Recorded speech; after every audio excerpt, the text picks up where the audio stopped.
You're watching The Edward Fowler Show. Now, here's your host, Edward Fowler. And a very happy 2025.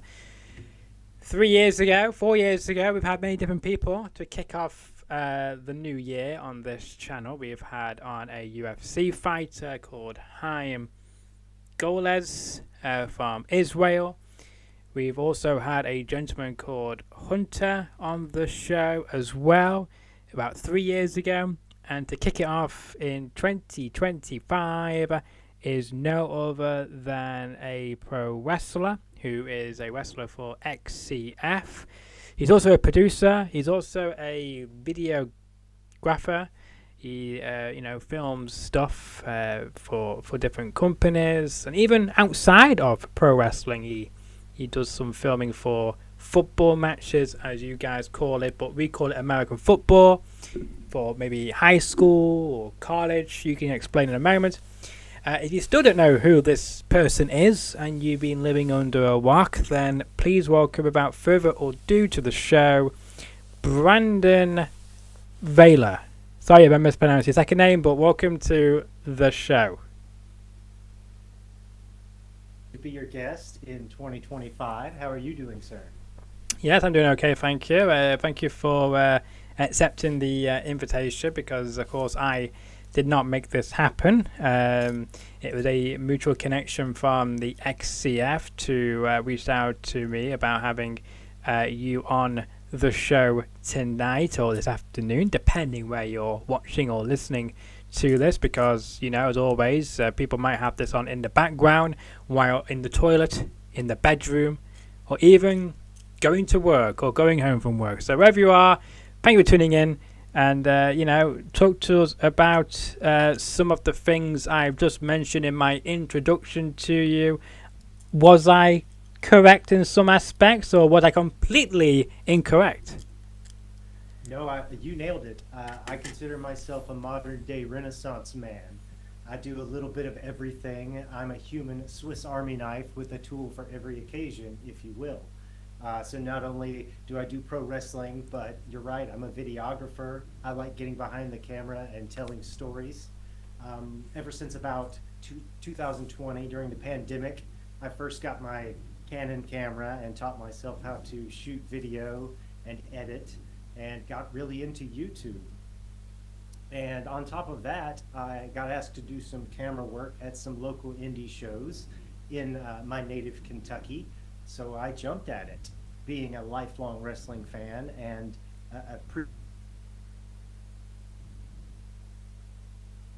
Oh, well, I don't know if that's me. Have I gone to the air? No, I'm still on the air, so I don't know. It must be my guest connection. I don't know if you can. Yes, you're back. You froze for a second there, Brandon. So I do apologize. You can continue. Yeah, so during the pandemic, I rediscovered my love of being behind the camera as well as being in front of the camera. Okay, that's interesting. So you, as you just mentioned, you started behind it, and then as the years progressed, you got opportunities to do more on-camera work. Is that correct? Yes? Yeah. So, my background in pro wrestling, I started in 2003 training and debuted in 2004. And that was in Lawrenceburg, Kentucky Independent Association Wrestling, or KIA Wrestling. And so I wrestled for 8 years on the Kentucky Independents and then took a long break. So 2020, that's when I got my camera, and 2022 is when I got back in the ring. So I was going full hog on this thing. Yeah, absolutely. And you mentioned about training when you're 2003, debuting in 2004. So basically, for 21 years now, that might feel quite old to you, but I can tell you exactly what I was doing 21 years ago. I was turning 6 in 2004. So that's to show you how old I am back in 2004. So hopefully that make you not too old in that aspect. But does it feel like 21 years ago when you made your debut, or does it feel like more like yesterday? Gosh, It does and it doesn't. And let me explain that. When I started back in 2003, 2004, the business was a lot more secretive back then. People were much more protected. It wasn't the territory days or anything like that. But you got kind of gut checked at the door as to whether or not you were going to be allowed to come in and train in the business, or be allowed to see the inside of things. Yeah. At least in my area, the old school guys were still very protective about it. And when we broke in, a lot of guys were much more likely to just kick your ass and leave you in a heap than to tell you, hey, this is how you do something properly. And I mean, it was trial by fire to start. Yeah, so I guess as well, back when you first started, again you mentioned there's secretive about how the business was run compared to, I guess, today's society.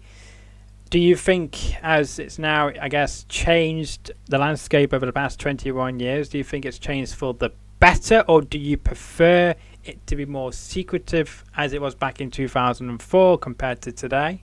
Or is it still the same as it is today compared to 2004? I want to say it's 100% better. Just my opinion. The business is a lot kinder to new people coming in. There's a lot more reputable wrestling schools that you can just look up on social media. You can track down people like Mike Quackenbush or Santino Bros Wrestling Academy. I think there's one called, is it Lion's Den out in England, something like that. There's so many great places to go train. Team 3D Academy. The list is endless nowadays. But back when I started, there were not nearly as many places. It was much harder to find them.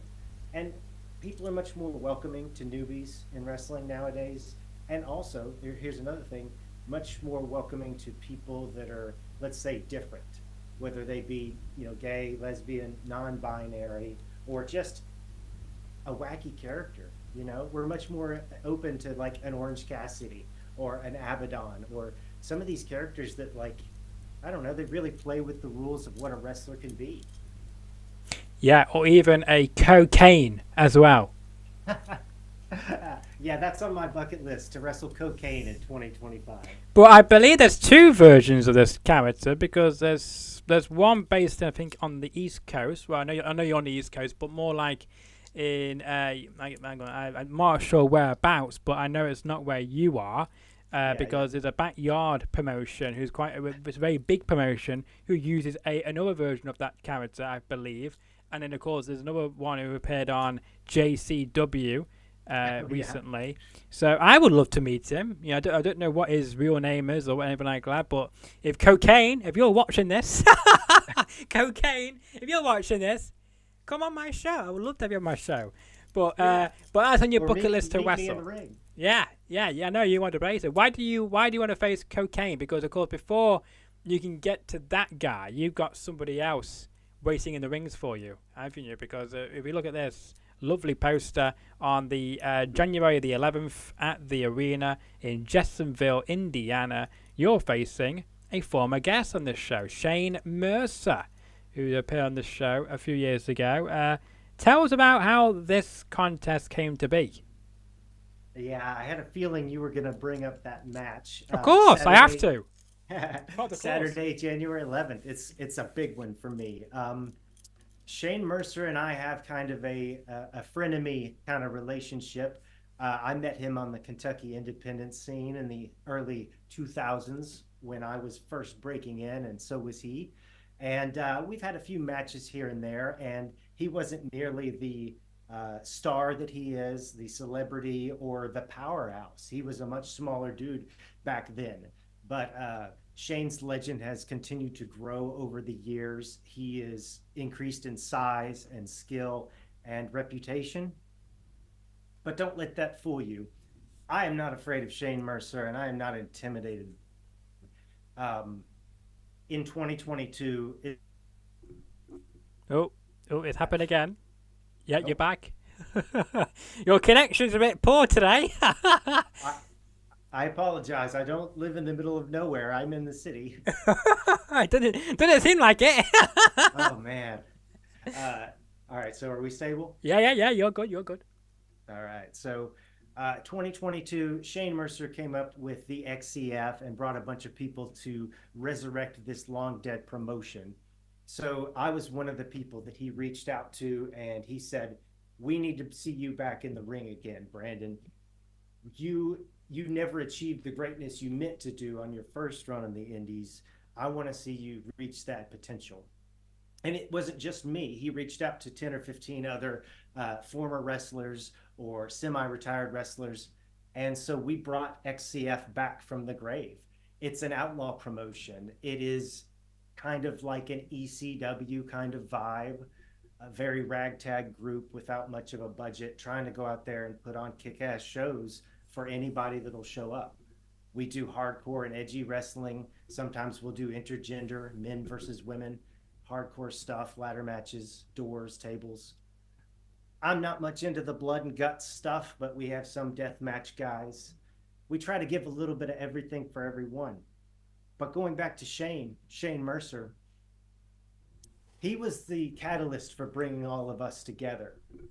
But over the last 2 years, he kind of took on this big brother persona to the rest of us. Well, I think Shane forgot that I actually broke into wrestling before him. And I don't need his pity or his handouts to get where I am. In fact, we had a match in July of last year, and he beat me pretty mercilessly. Pretty much throughout.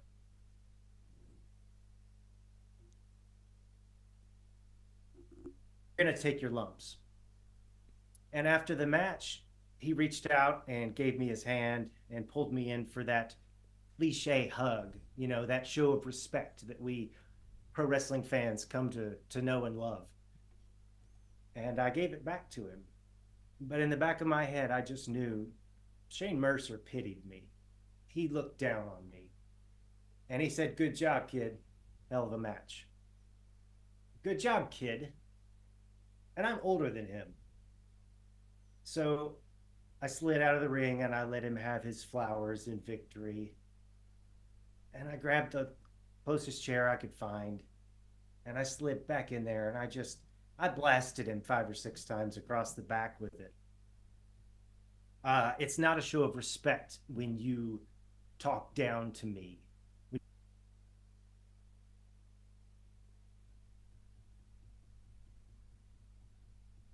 In fact, I deserve your respect, okay? I came back to this, and I have been fighting in some of the bingo halls, some of the dingiest, low-life places in this area. And I have been the best match on some of the worst shows you've ever seen. So I don't need your pity, Shane Mercer. I don't think that you understand what it's like living where we live, coming from nothing, because you're a star now. You're going over to Scotland and England and Japan. You're flying out to California every weekend, wrestling for GCW. And where am I? I'm back here in our hometown, in our home state, with all of our friends. I'm still holding it down while you're out there traveling the world. And you know what else bothers me about him, Edward? Yeah, go on. Brandon Valor is the type of guy that after the wrestling show, I'm the guy that helps the fat DJ put his speakers into the back of his truck. I'm the guy that's picking up chairs. I'm the guy that's putting up tables and helping sweep up floors. You know what Shane Mercer's doing? Going home? Shane Mercer leaves the building with the hot blonde girl. Shane Mercer leaves with a crowd of fans around him. Shane Mercer leaves with a group of friends. But here I am doing young boy shit. Pardon my language. You're allowed to say what you want on this show. This is definitely uncensored. I'm not going to censor it tonight. But if I do get censored in the future, then I will send a bill to you. But at the moment, you're fine to do what you like. Yeah, so sorry that's a bit of a long tale, but I just got to get that off my chest. No, you're welcome to do so. But to follow you up on that, you were saying about how you first broke into the business in 2003 when Shane Mercer was around, while he was not as muscular as he is today. So are you a bit jealous of that? Because obviously he's now grown all this muscle compared to, I guess, yourself. So does that worry you going into this matchup on January the 11th? Also as well, you mentioned about how you're the one who's staying back and helping to clean up the show, etc. While he's off jolly godding with women and God knows what. But he's getting all these great opportunities going on to GCW, Japan, OVW, so on and so on. So is there something where you're a bit jealous of Shane's success? Is that what really this comes down to? Brandon Valor is jealous of no man, okay? I don't want what he has. I don't want his body. I don't want his women or his accolades. I don't want his Instagram followers. I'm going to build it my damn self, okay? And I'm built differently than he is. Yes, he's huge, but I have a saying that I like to say. Skill beats strength. Speed beats size.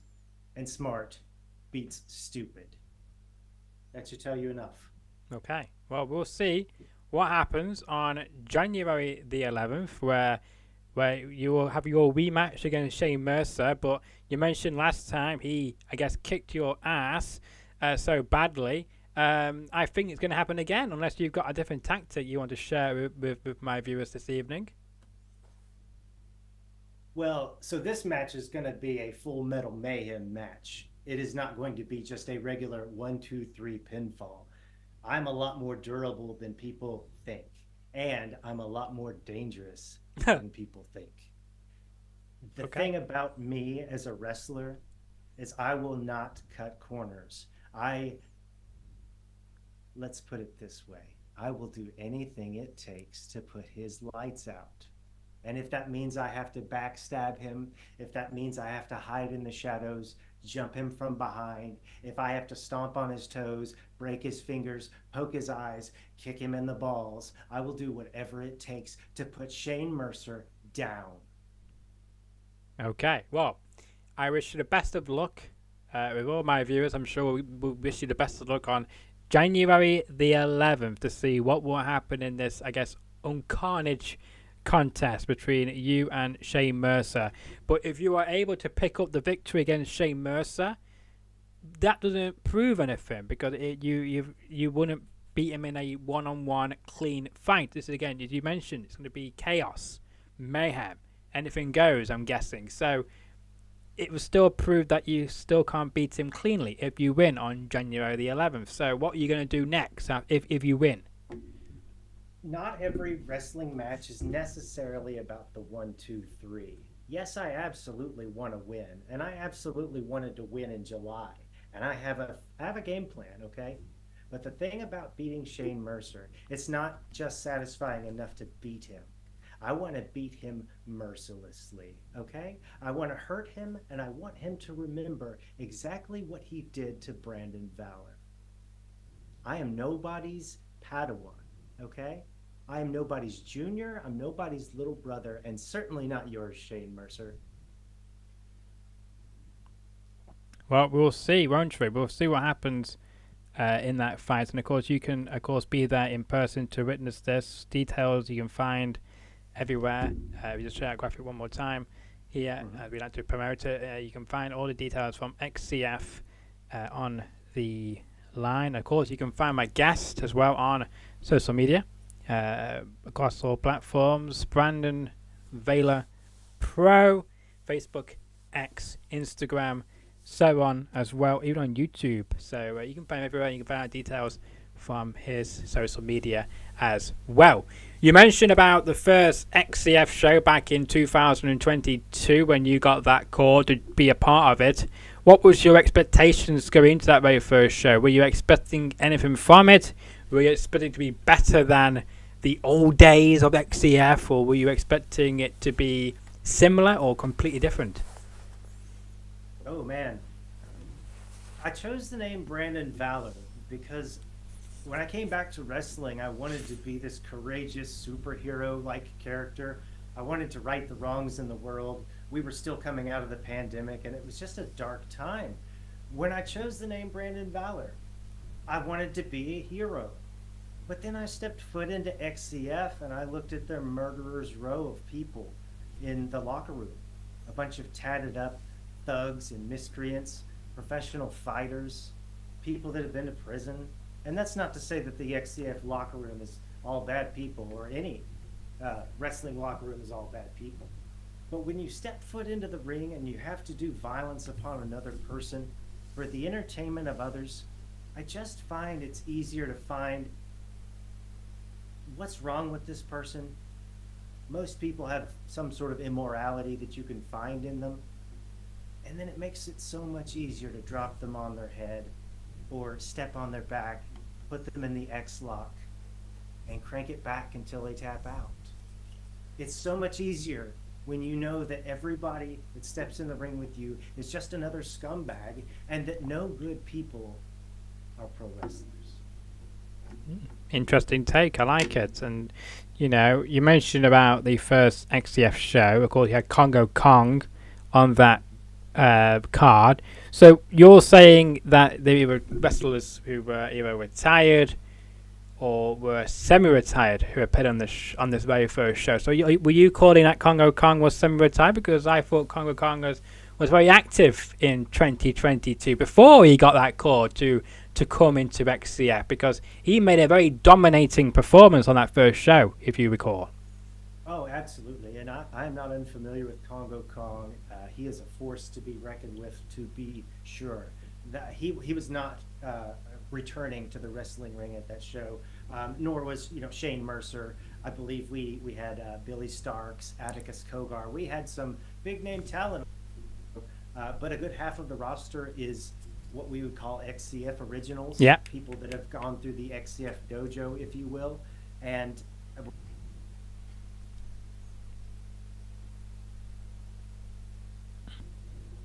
Effie and Alley Catch and Mance Warner, the people you expect to see at every show. XCF is kind of like that. And then we bring in the bigger named guests like, Atticus Kogar and Lord Crew, Billy Starks.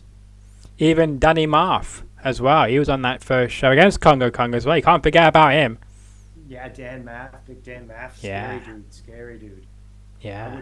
I would not want to be on the wrong side of his shit list. I know, yeah. Well, Congo Kong somehow, beat him anyway, and took out everybody in Congo Kong around that show.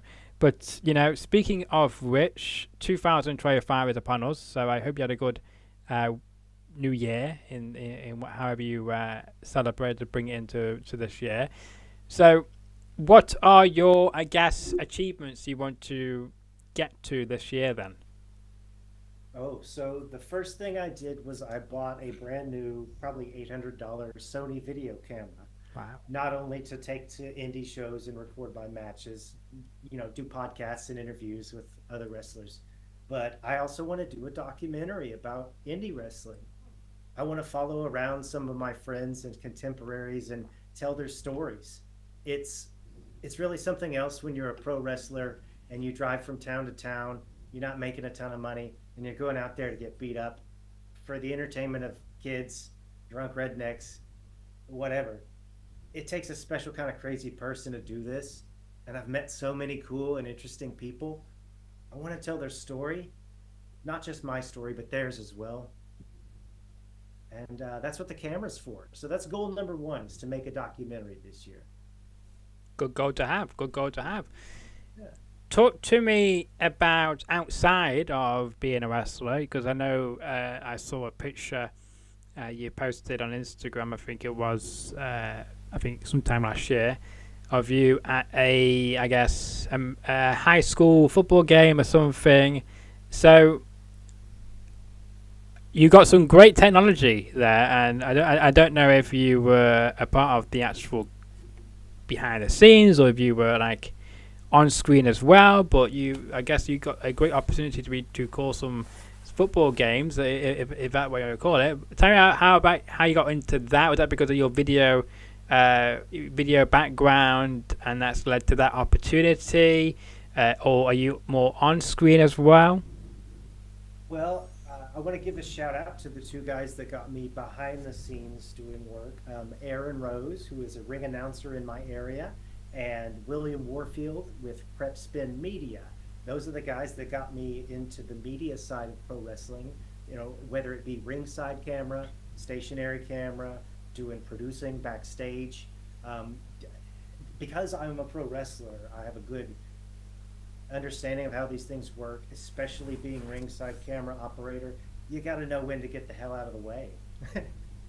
So I was very valuable in that respect. I started doing camera work at New South Wrestling in Kentucky, in Lawrenceburg, Kentucky, and also doing high school football games. Not really my forte because I'm not a big sports guy, but it's a different kind of action when you're down on the field having to follow the ball plus, I don't know, 30 or 40 football players at a time. It's a whole different thrill. Fair enough. Now, of course, you mentioned about Aaron Rose. I think he's I just saw something. I don't know if I can share this publicly or not, but I'm going to do so anyway. It's my show. I can do what I like, and hopefully he won't be offended by this. But I just saw a post. He just posted about that he's a bit under the weather at the moment. This is quite weird because well, not weird, but strange because he's meant to come on this show on Sunday. So I hope he will be healthy enough to come on my show. Otherwise, I think that he's kind of chicken out of going to the Tough Questions show. So hopefully he will be here on Sunday afternoon to speak to me, just like you have. Absolutely. But I mean, any suggestions or questions you want me to ask Aaron Rose if he comes on my show on Sunday afternoon? Oh, Aaron Because Rose. or anything I should know about Aaron Rose before he comes on this show. Well, Aaron Rose has done announcing Yeah. and color commentary for everything Yeah. from ice hockey to all kinds of indie wrestling shows here in the Ohio Valley area. He's one of the best ring announcers in our area, and any indie wrestler can tell you that if you've had a crappy ring announcer, it's just it doesn't ruin the match, but it throws everything off.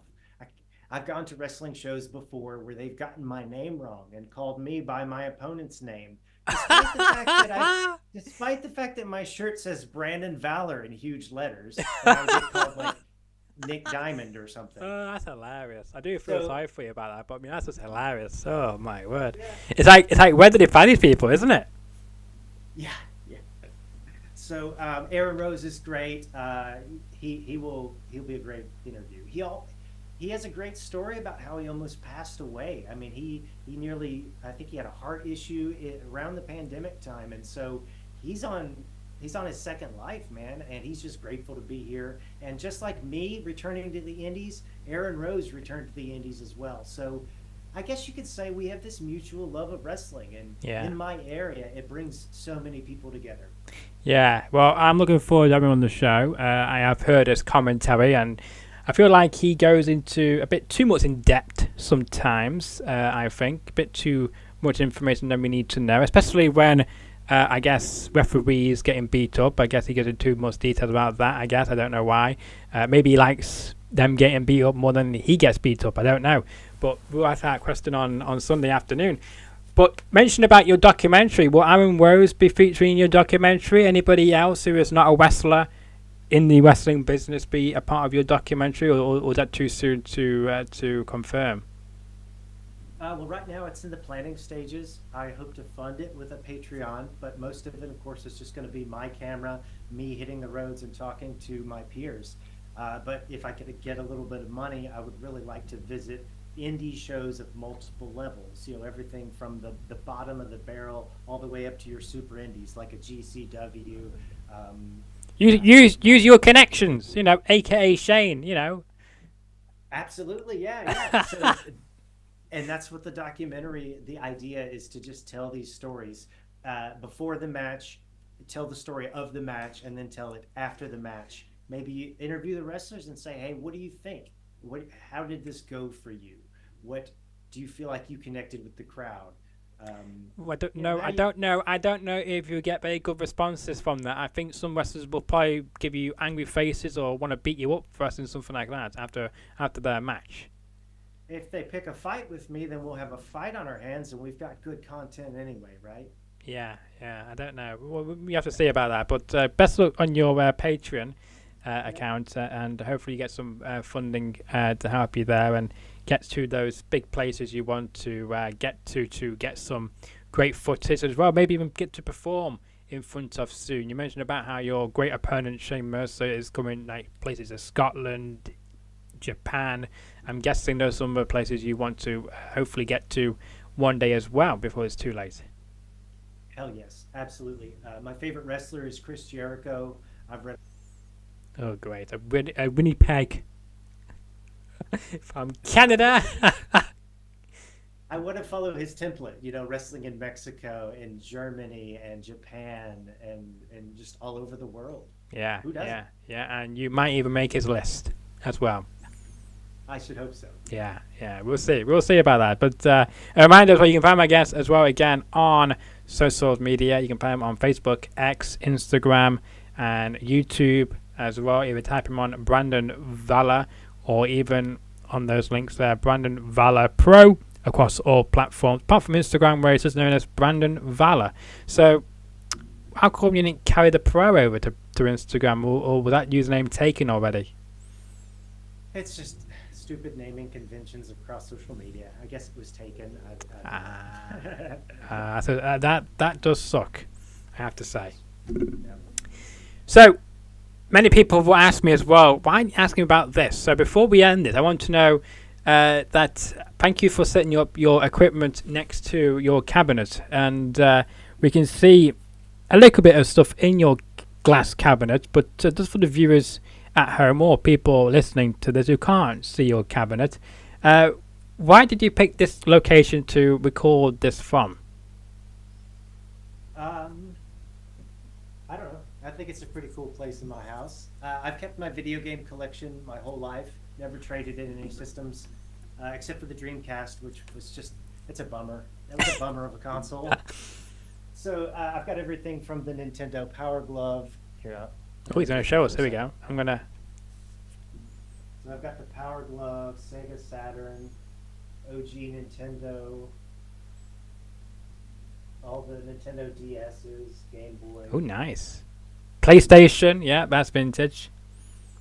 Yeah. So I've been a lifelong gamer. Am I on camera now? Yes, you are. Yeah, you've been on camera all the time. Yeah, but that's a good collection to have. So I like that. We learned something new about Brandon. If you don't know that, you do now. And a quick fire question for you, Brandon. So just say what comes into your head. First thing comes to your head. Okay. So let's start with cat or dog. What did you say? Cat or dog? Cat. PlayStation or the Mega Drive? Definitely PlayStation. Okay, good choice. Snow or rain? Rain. Okay. Miami or the Bahamas? Bahamas, because Florida is a trailer park with a beach. Right, fair enough. Okay, I like that. England or the USA? England. Why England? No Donald Trump. Well, unfortunately, I think Donald Trump is going to be doing great things this year, I think, in 2025. He's the world's problem now, isn't he? Well, I don't know. He did win the popular vote. But anyway, enough about politics. I shouldn't bring that up. Let's see. BBC or CNN? BBC. Okay. I like it. He's very British. Queen Elizabeth II or Barack Obama? Sorry, what was the first one? Queen Elizabeth II or Barack Obama? Barack Obama. He was so cool. Yeah. Okay, Barack Obama, good choice. Let's think. One more question for you. Thai food or curry? Oh, Thai food. Okay. And what's your favorite? I like it all, man. I like the really spicy stuff, but I don't know the names of them. No, fair enough. But are you quite a spicy person then? Yeah, I like to joke that the reason that I'm broke is because of all the hot sauces I buy. I legit cleaned out my cabinet. I've got 15 hot sauces that I lined up end to end. They're not all open at once, obviously, but I'm like, why am I doing this? This is why I'm broke.